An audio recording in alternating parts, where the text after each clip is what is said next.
ដើម្បីរស់ប៉ាមានតែសម្រេចចិត្តធ្វើជាទាសកររបស់គូគង់តើហេតុអីបានជាប៉ាចូលដៃជាមួយពួកបិសាចប៉ាមើលមករាងកាយខ្ញុំនៅពេលនេះទៅ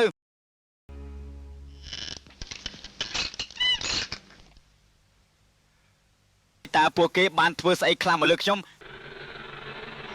មិនមែនជាមនុស្សទៀតទេមានតែការជ្រើសរើសពីគូកងបន្តោះទើបពួកយើងអាចមានជីវិតរស់បានអត់ទេខ្ញុំមិនធ្វើជាទាសករពួកបិសាចនោះទេគូថារូឯងនឹងណូបូហេកូនឹងក្លាយទៅជាស្ដេចគ្រប់គ្រងកូកុងតើប៉ាឈ្គួតហើយមែនទេពួកគេនឹងមិនឲ្យយើងមានសេរីភាពទេប្រសិនបើយើងមិនប្រយុទ្ធពួកយើងនឹងត្រូវស្លាប់ទាំងអស់គ្នាហើយខ្ញុំមិនចង់ឃើញប៉ាទៅច្បាស់នេះទេគូថារូ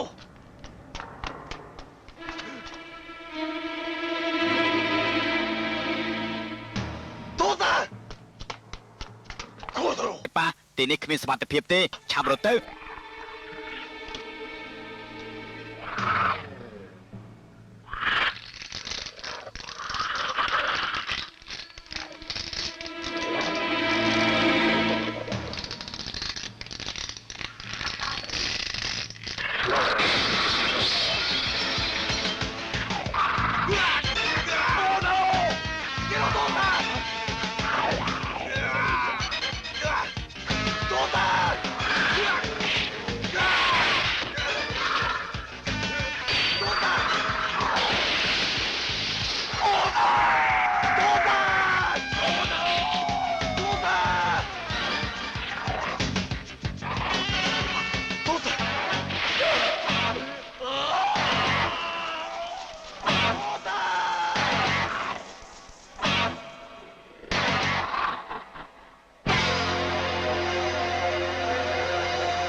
ខ្យូកូនិងណូបូហេកូជួយមើលថែពួកគេផង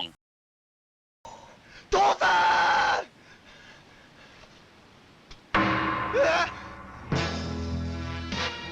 ទូតា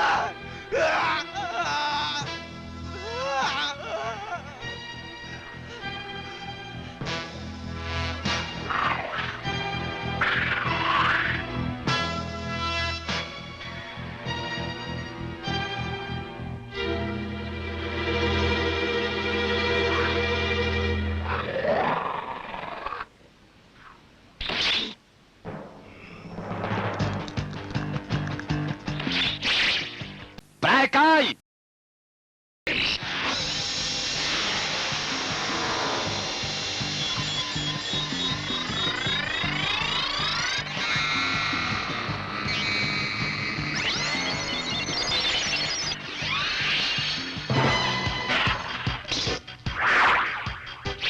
人类的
Tiger Punch!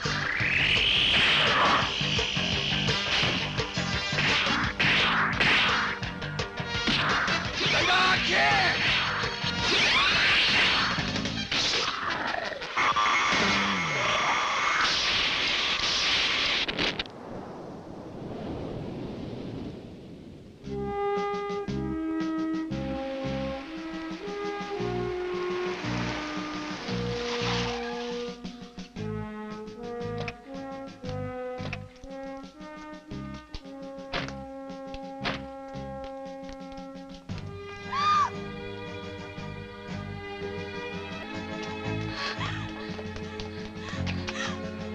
Lục ba,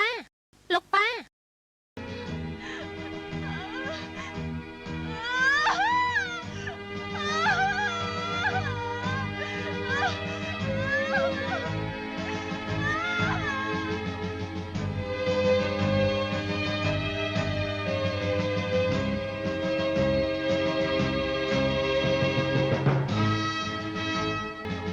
Minami Kutaru ត្រូវបានវះកាត់ឲ្យខ្លាចទៅជាស្រមោចខ្មៅដោយពួកគូកុកចាប់ពីពេលនេះតទៅគាត់នឹងខ្លាចជាមនុស្សតែម្នាក់គត់ដែលប្រយុទ្ធដើម្បីទាមទារសេរីភាពគាត់នឹងប្រយុទ្ធជាមួយនឹងពួកបិសាចរហូតដល់ទីបញ្ចប់ខំតស៊ូឡើងស្រមោចខ្មៅ